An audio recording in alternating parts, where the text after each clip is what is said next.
일단 1차에서부터 출발을 해서 우리가 흔히들 얘기했을 때 블라인드 채용 이런 얘기를 하게 되고 또는 여기 이제 지방에서 올라오신 분들도 아마 계실 거예요. 그죠? 지방에서 올라오신 분들이라든지 이런 분들 같은 경우는 지역인재 채용도 있는데 라고 이렇게 얘기를 하는 분들도 계실 거고 또는 서울에 계신 분들 같은 경우는 지역인재 채용이 너무 역차별 아니냐라고 이렇게 얘기를 하시는 분들도 계실 거예요. 자, 여기에서 일단 먼저 오해를 풀어드리고 갈게요. 저한테 상담을 오셔서 제일 많이 얘기하는 것 중에 하나가 뭐냐면 블라인드 채용이라던데요. 정말 아무것도 안 봅니까? 라고 이렇게 얘기를 해요.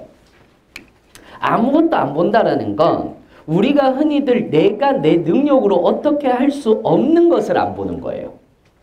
내가 내 능력으로 어떻게 할 수 없는 것. 뭐가 있죠? 나이. 그 다음에 학력. 그 다음에 그러니까 소위 말하는 학벌이라고 얘기를 하는 것들. 그 다음에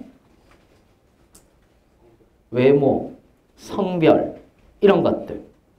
뭐 외모는 어떻게 할 수 있지 않나요? 이러지 마시고 강남 쭉 넘어가면 어떻게 할 수 있지 않나요? 이렇게 하지 마시고 그러니까 이런 것들 자체는 안 보는 거예요. 실제로 나이 정말 안 봅니까? 네, 정말 안 봐요.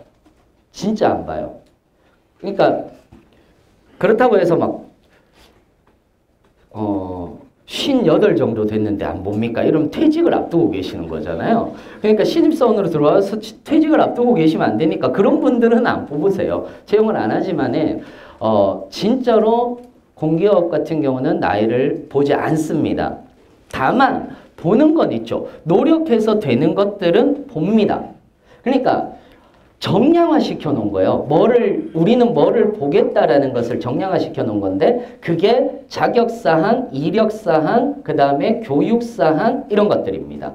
경력 및 경험사항 이런 것들을 우리는 보겠다라고 이렇게 얘기를 한 거예요. 자, 그래서 블라인드 채용을 한다라고 얘기를 했을 때 뭐를 보고 스펙은 어느 정도로 돼야 됩니까? 라고 이렇게 많이 물으시는데 일단 가장 중요한 건 4가지 유형이 있어요. 자, 공기업에서 가장 많은 유형이고 그 다음 많은 유형, 그 다음이에요. 그 다음인데 첫 번째가 뭐냐면 스펙을 완화시키고 이력서하고 자기소개서가 일단 첫 번째 1차 서류 전형에서 중요한 유형이 있는 거고요. 대부분 이제 건보, 국민연금, 근로복지, 즉 사회복지공공기관이라든지 SOC 공기업에서 주로 이렇게 가고 있습니다. 그 다음에 SOC 공기업은 뭔지 아시죠? 소셜 오버헤드 캐피탈이라고 해서 사회 간접 자본을 다루는 그런 기업을 SOC 공기업이라고 이렇게 얘기합니다. 그 다음에 일정 자격 조건이 되면 모두 패스돼서 시험을 치도록 하는 유형이 있어요. 시험을 치도록 하는 유형이 있는데 수자원공사라든지 한수원이라든지 철도공사라든지 이런 데들도 여기에 들어갑니다.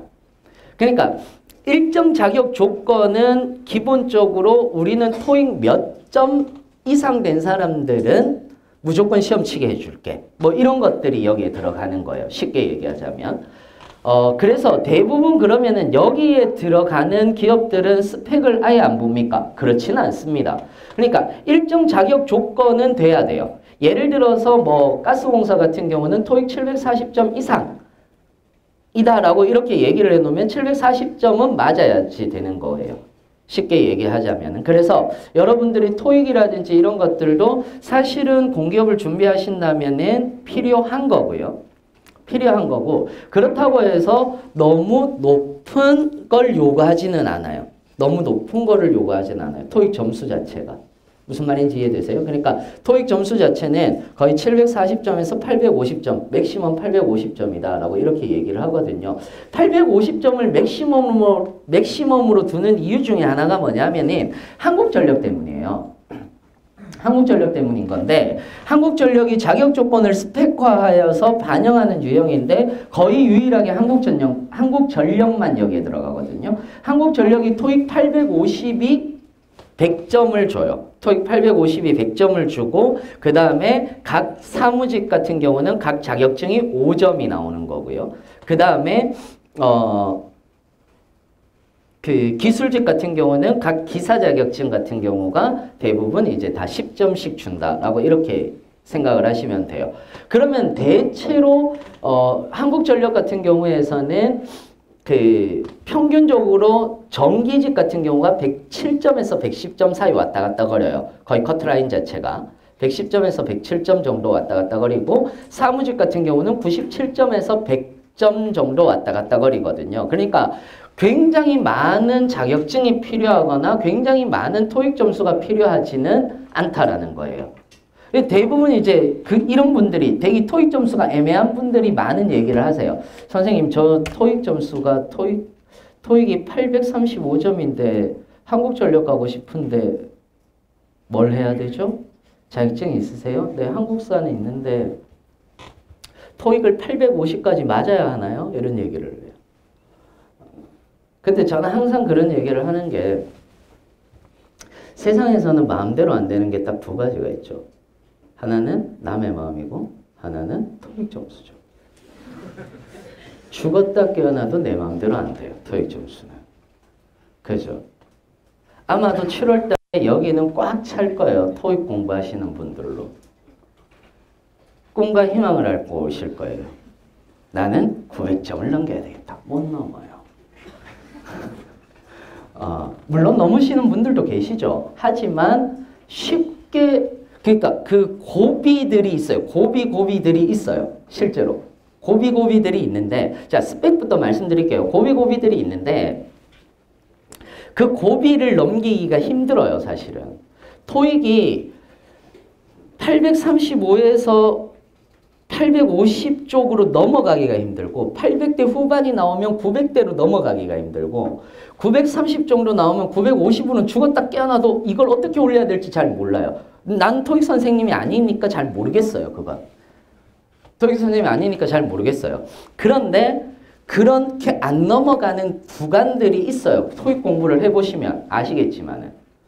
저도 그랬어요, 저도 토익 공부했어요. 저 토익 공부했어요. 왜 제가 토익 공부를 했느냐 하면은 뭐 공기업을 내기 위해서. 아니에요. 공기업을 내기는 왜 내요, 내가. 그러니까, 여러분들이 이제 그거 상담을 오시잖아요. 그러면은 나도 토익 룰을 알고는 있어야지 여러분들을 상담을 해드리기. 그래서 저는 웬만한 자격증은 다 시험 보고 다 가지고 있어요. 여러분들한테 이제 유일하게 없는 게 커말이야. 유일하게 없는 게 커말이야. 그래서 제가 여러분들한테 커말을 하지 말라 그래요. 유일하게 없는 게 커말이라서. 그러니까 제가 말씀드리는 건 그거예요. 저도 토익을 처음 이제 쳤을 때 발 사이즈 나오죠, 보통. 그죠? 전 발 사이즈보다 조금 높았어요. 발 사이즈, 뭐, 비슷해요. RC는 발 사이즈 나왔고, LC는 발 사이즈보다 조금 높게 나왔고, 평균적인 사람들의 점수였어요. 그리고 지금 현재 제가 가지고 있는 건 985점이 있는 건데, 자랑을 하려고 하는 게 아니라 저는 2년 반 했어요. 2년 반 했어요. 한번 끝까지 해보자. 어디까지 어떻게 넘어가느냐. 만점까지 받을 때까지 어떤 식으로 넘어가는지를 한번 보자라고 해서 이제 해봤는데, 안 돼. 안 돼. 만점 못 받아. 만점 못 받아.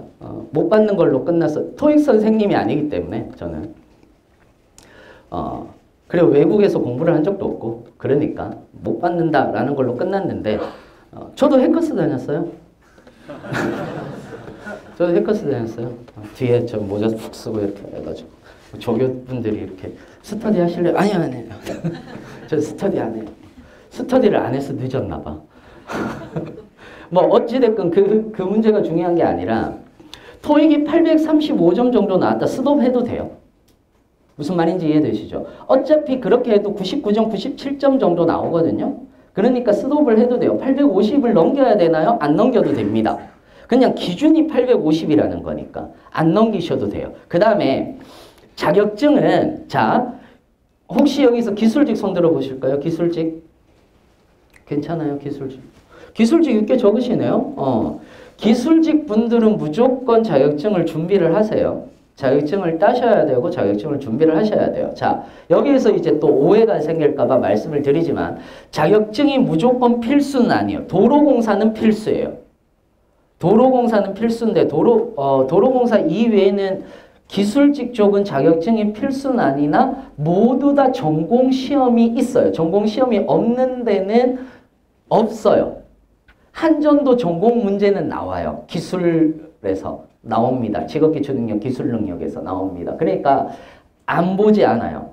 무조건 봅니다. 그래서 기술직은 무조건 자격증 공부를 하셔야 되는데 왜 그러냐면은 필기 영역에서 나오기 때문에 그렇습니다. 자격증 필기 영역에서 기술직 전공 문제는 나오고 있기 때문에 여러분들이 웬만하면은 자격증은 준비를 하셔야 된다. 그러면 그 이외에 사무직 같은 경우는 어떤 자격증을 준비하느냐. 대부분 여기에서 있으시면은 한국사는 대부분 가지고 계세요. 그죠? 뭐 없으신 분들 있을 수 있어. 뭐 없다고 해서 부끄러운 건 아니니까. 한국사는 있을 수 있죠. 근데 이제 대부분 한국사는 선생님 저는 한국사 2급인데 1급으로 올려야 됩니까? 그럴 이유는 없어요. 그냥 고급이면 고급, 2급, 1급 아무 신경 쓰지 말고 그냥 여러분들이 가지고 계시면 됩니다. 그 다음에 두 번째는 뭐냐면은 자, 커말이에요. 여러분들이 그렇게 힘들어 하시는 커말. 대부분 제가 상담을 하면은 기승전 커말로 끝나. 딱 봤어요. 선생님 뭐가 문제일까요? 저 계속 서류에서 떨어지는데 뭐가 문제일까요? 누가 봐도 자소서야. 자소서가 10% 들어가는 데도 있어요. 근데 그 10%에서 1, 2점밖에 못 맞을 것 같아. 그래서 누가 봐도 자소서야. 그래서 자소서가 문제네요. 근데 그건 지도 알아. 네, 자소서가 문제죠. 근데 커말은 해야 될까요? 기승전 커말이에요. 대부분 거기에서 덧붙이는 말이 그거예요. 필기까지는 해놨는데 실기만 하면 되는데 이게 함정이야. 이게 함정이야. 왜냐하면 여러분들이 잘 생각을 하셔야 돼요. 여러분들이 왜 그런 말을 나한테 하는지는 이해를 해. 왜냐하면 여러분들이나 나나 우리나라에서 공부를 했으면 뭐에 강하냐면 벼락치기에 강해요. 우리한테 강한 건 꾸준히 공부하는 게 아니야. 벼락치기야. 한 달, 일주일, 2주일 딱 놔두고 진짜 빡세게 공부하는 거. 이거 정말 잘해요. 잘하잖아요. 이거는 타고났어. 한국인의 DNA야. 이건. 그러다 보니까 한국사 5월, 8월 이렇게 있죠. 그러면은 어떤 생각을 하느냐면은 이번에 5월 달에 안 보면 8월까지 넘어간다야. 그러니까 5월에 안 보면 8월까지 넘어가니까 4월 어떻게든 내가 한국사만 붙잡고 가. 토익도 똑같아요. 토익도 똑같아요. 이번에 내가 방학 동안에 이거 토익 안 올려놓으면 내가 토익 공부할 시간 없다. 그러면은 딱 나는 2번 아니면 4번밖에 못 본다. 뭐 2번씩 칠 때도 있으니까 한 달에. 많게는 4번밖에 못 본다. 그러면은 어떻게든 공부를 해요. 근데 커말은 시험을 언제든지 칠 수 있어요. 내가 원하면. 그죠? 그러니까 필기는 일단 따놔.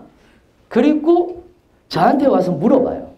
커말을 해야 할까요? 제가 해야 된다라고 얘기를 하는 순간 그때부터 커말 하려고.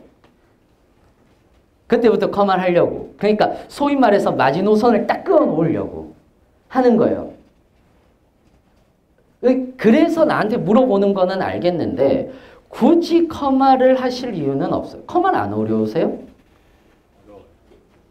한번 물어볼게요. 커말 안 어려우세요? 어렵죠? 나 엄청 어렵던데 그걸 그냥 공부하면서도 이걸 외워야 될까? 그러니까 한국사는 공부를 하면서 재미라도 있어. 그래, 내가 역사를 아는 것 자체가 힘이 되는구나. 이렇게라도 생각을 하는데 커말은 이걸 외워야 돼? 내가 이 함수를 쓸 일이 있을까? 막 의심을 하면서 공부해요. 그러니 머리에 안 들어올 수밖에 없지. 너무 당연한 거 아니야? 저는 자격증을 공부할 때 어떻게 하라고 얘기를 하느냐면은 매몰 처리되는 자격증은 공부하지 말라 그래요. 매몰 처리되는 거. 막 넘어갈 때 막 필요한 것들이 있는 거예요. 넘어갈 때 필요한 것들. 예를 들어서 뭐 커말 같은 것들 여기에 들어가는 거고요. 한국어 같은 경우는 KBS 한국어는 도움은 될 수 있어요. 왜냐하면 비문학 지문들이 나오기 때문에. 될 수 있는데 그 외에 그 한국어 능력 같은 것들 있잖아요. 그런 것들은 사실상 도움이 그렇게 안 돼요. 도움이 안 돼요. 내가 쳐보니까 그래. 왜 제가 이런 얘기를 하느냐면, 자, 보세요. 기술직 같은 경우는 기사 준비를 하라 그랬지. 왜? 필기에 들어가니까. 그죠? 한국사는 제가 하라 그러는 이유 중에 하나가 필기에 들어가는 경우들이 꽤 있어요. 그래서 그때 닥쳐서 10문제 때문에 통사를 전부 다 봐야 되느냐. 이게 힘든 거잖아.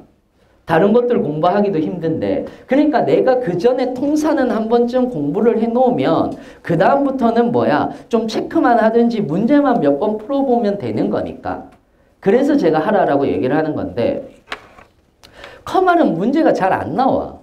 나오는 경우는 있어요. 정보 능력이라고 해서 직업기초 능력 안에 정보 능력이라고 해서 몇 문제가 나오기는 하는데 2문제 정도가 나오긴 하는데 그것 때문에 그 커말을 준비해야 된다가 너무 비효율적인 거야, 이건. 차라리 오히려 직업기초 능력 책 안에 있는 함수 정도만 하면 되는데 굳이 내가 그것 때문에 해야 된다라는 거는 저는 비효율적이라고 생각을 해서 커말을 하지 말라는 거예요. 오해하시면 안 돼요. 커말이 필요 없다가 아니라 효율적이지 않다라는 거예요. 효율적이지 않다라는 거예요. 그걸 여러분들이 좀 알고 시작을 하셨으면 좋겠어요. 그러면은 자, 정리를 하자면 이런 거예요. 스펙은 맥시멈 850까지. 물론 영어를 직무 능력으로 보는 데도 있어요. 인천국제공항이라든지 그 다음에 국제교류재단이라든지 이런 데 있잖아요. 이런 데는 영어를 어느 정도 직무 능력으로 봐요. 그럴 때는 이제 900점은 넘어야 돼요. 그건 말고라면 상관없어요.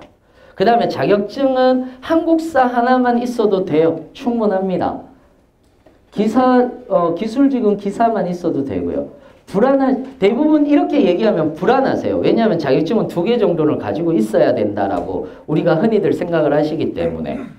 그럴 것 같으면 사무직은 저는 토익 스피킹을 준비하라라고 얘기를 합니다. 오히려. 토익 스피킹을 준비하라라고 얘기를 해요. 자, 해커스라서가 아니야. 토익 스피킹을 준비하라라는 게 해커스라서가 아니라 영어 면접을 볼 때가 있어요. 제가 매몰되는 걸 피하라고 그랬잖아요. 그래서 영어 면접을 볼 때가 있으니까 그래도 내가 토익 스피킹을 공부해 놓건 오픽을 공부해 놓으면 그래도 입은 약간이라도 트여놨으니까 나중에 돼서라도 어느 정도 멘트가 있으면 이야기를 할 수 있는 능력이 생겨서 제가 하라는 거지 그것이 반드시 필요하다는 아니에요. 내가 이거 자격증 얘기할 때는 좀 조심스러워. 항상 조심스러워. 저 해커스니까 자꾸 토익 하라는 거 아니야? 이럴까봐. 그래서 제가 말씀을 드리는 거고. 그 외에 중요한 것 중에 하나가 뭐냐면은 블라인드 채용이에요. 블라인드 채용. 블라인드 채용인데 블라인드 채용에서 교육사항은 매우 중요해요. 블라인드 채용에서 교육사항은 굉장히 중요한 건데 실제로 이제 교육사항을 적으라고 이렇게 얘기를 하는데 제가 얼마 전에 뭐 유튜브에서 잠깐 나오던데 직무 교육을 들으셔야 합니다라고 얘기를 해요. 아니에요. 제가 이거는 혹시나 뭐 유튜브나 이런 데서 직무 교육을 꼭 들으셔야 해요. 공기업은 이라고 이렇게 얘기를 하시고 뭐 커리어넷이나 어디에 들어가시면 직무 교육 하는 데가 있으니까 전산회계나 이런 거 들으시면 됩니다. 라고 얘기를 하는데 아니에요. 자, 그런 걸 들으셔야 되는 분들은 인문계 고등학교를 나오셨는데 난 취업을 하고 싶은 거야. 그럴 수도 있죠. 인문계 고등학교를 나왔는데 난 취업을 하고 싶어. 그래서 고졸 채용을 한다라고 얘기를 하니까 오케이, 난 고졸 채용으로 해서 들어가고 싶어 라고 하시는 분들은 직업교육을 받은 적이 없는 거예요. 직업교육을 받은 적이 없는 거예요. 그래서 대부분 그때는 직업교육을 받으셔야 돼요. 인문계 고등학교를 나왔는데 내가 고졸로 들어가고 싶다 라고 할 때는 받으셔야 되는데 대부분 특성화고나 말소고를 나오셨거나 아니면은 대학을 나오시면은 대부분 다 쓸 말들은 다 있어요. 저는 경제경영법 행정과 관련 없는 학과를 나왔는데요. 찾아보면 있어요. 없을 리가 없어요. 뭐를 적으시면 되느냐 하면은 대부분 이제 전공 과목이나 교양 과목에서 찾으시면 되거든요. 그래서 기술직 분들은 어차피 해당 전공을 바꾸진 않을 거 아니야. 난 전기인데 난 기계로 가고 싶어요. 이런 사람은 없을 거 아니에요. 그렇기 때문에 대부분 이제 해당 나오신 전공 과목을 여러분들이 들으시면 돼요. 쓰시면 돼요. 전공을 쓰시면 되는 거고, 그 다음에 경제경영법 행정 쪽으로 나오신 분들 같은 경우도 해당 전공 과목을 쓰시면 돼요. 그 다음에 내가 만약에 그렇지 않다라고 얘기를 하면은 경제경영법 행정과 관련되어 있는 교양 과목들이 있어요. 마케팅의 이해라든지 광고의 이해 뭐 이런 것들 재밌을 것 같아서 들어갔는데 들어가서 망한 교양 과목들이 있죠. 보통 광고에 이해 재밌을 것 같아서 들어갔는데 계속 뭐 장보드리아를 얘기하고 뭐 얘기하고 막 미쳐버릴 것 같은 그런 수업들이 있을 거예요. 그 수업들을 적으시면 되는 거고요. 또는 대학교에서 기초 글쓰기 수업이라든지 그 다음에 비즈니스 잉글리시라든지 그 다음에 비즈니스 잉글리시라든지 그 다음에 글쓰기, 토론 수업 이런 것들이 있었을 거예요. 그 다음에 뭐 심리 쪽이면 상담과 관련된 것들이라든지 그 다음에 수학과 이런 쪽이면은 통계와 관련된 거라든지 이런 쪽이 있었을 거예요. 그런 쪽은 다 쓰실 수 있습니다. 무슨 말인지 이해되시죠? 그래서 따로 돈을 내서 분명히 얘기하는데 저도 사설 교육기관에 있지만은 사설 교육기관에서 있고 여러분들의 돈으로 먹고 살고는 있지만은 분명히 얘기를 해야 되는 것 중에 하나는 그거예요. 여러분들이 돈 써야 될 때 써야 돼요. 저는 그 생각을 가지고 있어요. 돈을 써야 될 때 써야 된다라고 이렇게 생각을 하는데 그게 뭐냐 하면은 여러분들의 직업교육이라든지 이런 것들로 인해서 사설 교육기관들이 되게 많아요. 그래서 우리 수료증 준다 이렇게 해서 하는 데가 되게 많아요. 그리고 그런데 환급 과정이라든지 이런 것들 많거든요. 그런데 돈 쓰지 말라고. 그리고 그런데 돈을 쓰는 게 문제가 아니라 그런데 교육이 3개월, 6개월짜리들이 많아요. 그럼 3개월, 6개월 동안 내가 분명히 중간에 그 공채가 나오면 낼 수 있음에도 불구하고 못 내는 거잖아. 그렇기 때문에 여러분들한테 그냥 할 수 있는 게 있는데 여러분들이 몰라서 못 쓰는 거거든. 교육 부분 같은 경우는. 그래서 여러분들한테 제가 미리 말씀을 드리는 거예요. 그래서 이렇게 있을 거예요. 교육사항 들어가면은 이렇게 학교교육, 직업교육, 기타 이렇게 해서 있을 건데 만약에 예를 들어서 나눠진 경우들도 있어요. 학교교육 따로 쓰고 직업교육 따로 쓰는欄도 있는데 둘 중에 하나만 쓰시면 돼요. 둘 중에 하나만 쓰시면 돼요. 안 쓰면 떨어지는데 쓰시면 그걸로 인해서 떨어질 일은 없습니다. 그냥 여러분들이 그것만 보시기 때문에 그렇습니다.